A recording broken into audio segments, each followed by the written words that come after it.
संभल में पाकिस्तानी मौलाना का साथी गिरफ्तार। संभल में पाकिस्तानी मौलाना ने मुसलमानों को भड़काया। संभल में जो हुआ सबने देखा, जिसके बाद खबर आई कि पाकिस्तान में बैठे कुछ मौलाना मुसलमानों को भड़काने का काम कर रहे हैं, जिसके बाद उन मुसलमानों के खिलाफ योगी ने तगड़ा एक्शन लिया और अब पाकिस्तानी मौलाना के साथियों को गिरफ्तार किया जा रहा है। नमस्कार, कैपिटल टीवी देख रहे हैं आप, मैं हूं आपके साथ हर्ष भारद्वाज। संभल में शाही जामा मस्जिद की एएसआई सर्वे के दौरान वीडियो कॉल पर पाकिस्तानी मौलाना से बात करने वाले युवक को पुलिस ने गिरफ्तार कर लिया है। युवक का नाम मोहम्मद अकील है।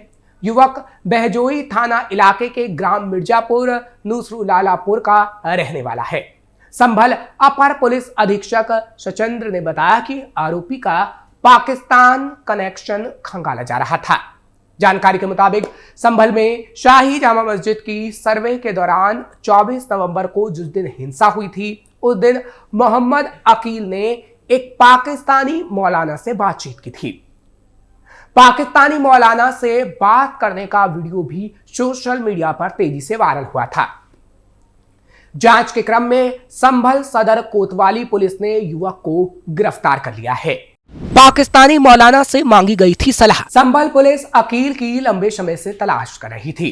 अकील ने संभल हिंसा पर एक पाकिस्तानी मौलाना से सलाह मांगी थी। सोशल मीडिया पर दिखाए गए एक वीडियो में मोहम्मद अकील को पाकिस्तानी मौलाना के साथ बातचीत करते हुए देखा गया था।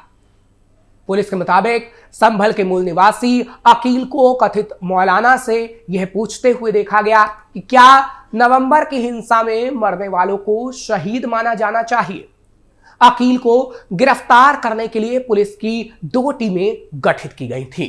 पाकिस्तान से जुड़ रहे हिंसा के तार। यूपी के संभल में 24 नवंबर को हुई हिंसा के तार पाकिस्तान से जुड़ रहे हैं। हिंसा के दौरान मारे गए बिलाल अंसारी और अयान की हत्या करने के आरोप में गिरफ्तार आरोपी का भी पाकिस्तानी कनेक्शन सामने आया था, क्योंकि हत्या के आरोप में जिस आरोपी मुल्ला अफरोज को गिरफ्तार किया गया वह दुबई में छिपे गैंगस्टर और प्रदेश के मोस्ट वांटेड अपराधी शारिक साठा गैंग से जुड़ा था, जिसको लेकर दावा किया जाता है कि वह डी कंपनी के लिए काम करता है।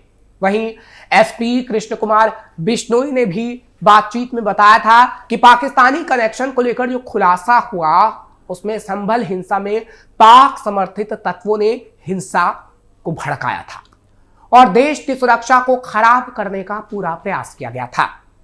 एसपी ने बताया था कि गिरफ्तार किए गए मुल्ला अफरोज के मोबाइल से एक कॉलिंग एप्लीकेशन मिली। दुबई में बैठा संभल हिंसा की स्क्रिप्ट लिखने वाला शारिक साठा इसी कॉलिंग ऐप के जरिए भारत में अपने गुर्गों से बात करता था। एसपी ने यह भी कहा था कि संभल के कई लड़के यहां से फरार होकर पाकिस्तान में ऑपरेट भी हो रहे थे। इस तरह की कई बार खुफिया सूचना भी पुलिस को मिली थी। क्यों संभल हिंसा के साथ मेंशन हो रहा है पाकिस्तान कनेक्शन? दरअसल सबसे पहले 3 नवंबर को जामा मस्जिद के पीछे हिंसा वाले घटना स्थल पर सर्च ऑपरेशन के दौरान पाकिस्तानी ऑर्डिनेंस फैक्ट्री से निर्मित 9mm का एक जिंदा कारतूस और एक खोखा मिला था, जिसके बाद संभल हिंसा के तार पहली बार पाकिस्तान से जुड़े और उसके बाद पुलिस की खुफिया एजेंसी से लेकर केंद्रीय खुफिया एजेंसी तक अलर्ट हो गई थी। दूसरी बार संभल हिंसा में पाकिस्तानी कनेक्शन की एंट्री 17 जनवरी को हुई, जब संभल के मोहम्मद आकिल नाम के युवक द्वारा हिंसा का जिक्र करते हुए पाकिस्तानी मौलवी से बातचीत का वीडियो सामने आया। आकिल पाकिस्तानी मौलवी से संभल हिंसा के दौरान मारे गए युवकों को शहीद बोलने या नहीं का सवाल पूछ रहा था। इसके अलावा हिंसा के दौरान भीड़ के द्वारा पत्थरबाजी की बात भी स्वीकार करता हुआ दिख रहा था। अब उसे गिरफ्तार किया जा चुका है। इसके बाद संभल हिंसा का तीसरी बार पाकिस्तानी कनेक्शन 19 जनवरी को सामने आया था, जब हिंसा के दौरान मारे गए बिलाल अंसारी और अयान की हत्या के आरोप में दुबई में बैठे डी कंपनी से जुड़े गैंगस्टर शारिक साठा गैंग के गुर्दे मुल्ला अफरोज को पुलिस ने गिरफ्तार किया था। उसके पास से 32 बोर की पिस्टल बरामद हुई। इसको लेकर एएसपी श्रीचंद्र ने कहा था कि संभल हिंसा के दौरान शारिक साठा गैंग का गुर्गा मुल्ला अफरोज हिंसा के दौरान मौके पर मौजूद था और उसी की गोली से बिलाल और अयान की मौत भी हुई थी। दरअसल संभल हिंसा से जुड़े मामलों में गिरफ्तार किए गए मुल्ला अफरोज के पास से मिले मोबाइल फोन की जांच पड़ताल के बाद पुलिस अधिकारियों का दावा था कि आरोपी आपस में व्हाट्सएप कॉल पर नहीं बल्कि एक ऐप के जरिए बातचीत करते थे। ऐसे में संभल पुलिस को आशंका है कि कहीं संभल हिंसा की स्क्रिप्ट लिखने के लिए भी तो इसी ऐप का इस्तेमाल नहीं हुआ था। इसलिए पुलिस लगातार मोबाइल फोन की कॉलिंग और फॉरेंसिक परीक्षण करती रही। इसके कुछ और चीजें भी निकलकर सामने आई तो कई अहम सबूत पुलिस के हाथ लगे। कैसे रची गई संभल हिंसा की साजिश? संभल हिंसा से जुड़े मामले में गिरफ्तार किए गए मुल्ला अफरोज के पास से मिले मोबाइल फोन की जांच पड़ताल के बाद पुलिस अधिकारियों का दावा था कि आरोपी आपस में व्हाट्सएप कॉल पर नहीं बल्कि ऐप के जरिए जो बातचीत कर रहे थे वो ऐप दूसरे देश का था। ऐसे में संभल पुलिस को आशंका थी कि पाकिस्तानी कनेक्शन जरूर हो सकता है और ऐप की जांच भी की गई। पुलिस ने साथ ही साथ फॉरेंसिक परीक्षण भी कराया जिसके बाद अहम सबूत तो पुलिस को हाथ लगे, साथ ही साथ कुछ अहम बातों का जिक्र भी पुलिस ने किया क्योंकि शारिक साठा पर 50 से ज्यादा मुकदमे दर्ज हैं। वो साल भर में 500 से ज्यादा गाड़ियां चोरी करता था। उसके गैंग के अधिकतर सदस्य संभल जिले के दीपासराय तिमारदास सराय इलाके में रहने वाले हैं। उसी में से एक व्यक्ति मुल्ला अफरोज भी था जिसके खिलाफ पहले से 9 गंभीर मुकदमे दर्ज थे।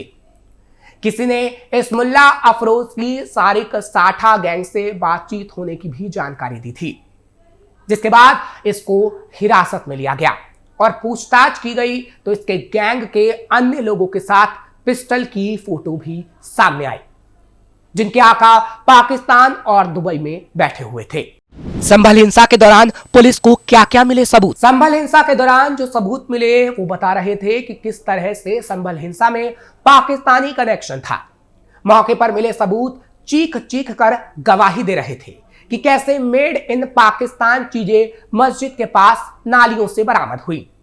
संभल पुलिस की टीम को मस्जिद के पास नालियों में पाकिस्तान की ऑर्डिनेंस फैक्ट्री में बना 9 mm का एक खोखा मिला था। संभल हिंसा वाली जगह पर फॉरेंसिक टीम जांच करने के लिए पहुंची थी। उसी दौरान टीम को नालियों की पड़ताल के दौरान पाकिस्तानी आर्मामेंट फैक्ट्री से बने खोखे बरामद हुए। फॉरेंसिक वालों के साथ खुफिया पुलिस यानी ASIU यूनिट भी मौके पर पहुंची थी। सर्च ऑपरेशन में अफसरों की टीम को मौके से पाकिस्तानी ऑर्डिनेंस फैक्ट्री के 9 mm के 2 मिसफायर और 1 खोखा भी बरामद हुआ था। इसके अलावा 12 बोर के 2 खोखे और 32 बोर के 2 खोखे भी बरामद किए गए थे। बीजेपी ने संभल हिंसा को लेकर विपक्ष पर उठाए थे सवाल। पाकिस्तान से जुड़े खोखे मिलने पर बीजेपी प्रवक्ता राकेश त्रिपाठी ने कहा था कि संभल के मामले में एक बेहद चौंकाने वाला खुलासा हुआ था। संभल में फॉरेंसिक टीम को कुछ कारतूस ऐसे मिले जो पाकिस्तान मेड बताए जा रहे थे। उन्होंने कहा था कि भारत के अंदर गृह युद्ध छेड़ने के लिए सारा सामान तैयार करके रखा गया था। इनके लिए वकालत करने का काम विपक्ष के तमाम नेता कर रहे हैं। ये सब उन लोगों के साथ खड़े हैं जो पाकिस्तान के असलहों के साथ भारत की पुलिस पर फायर झोंकने से बाज नहीं आ रहे थे।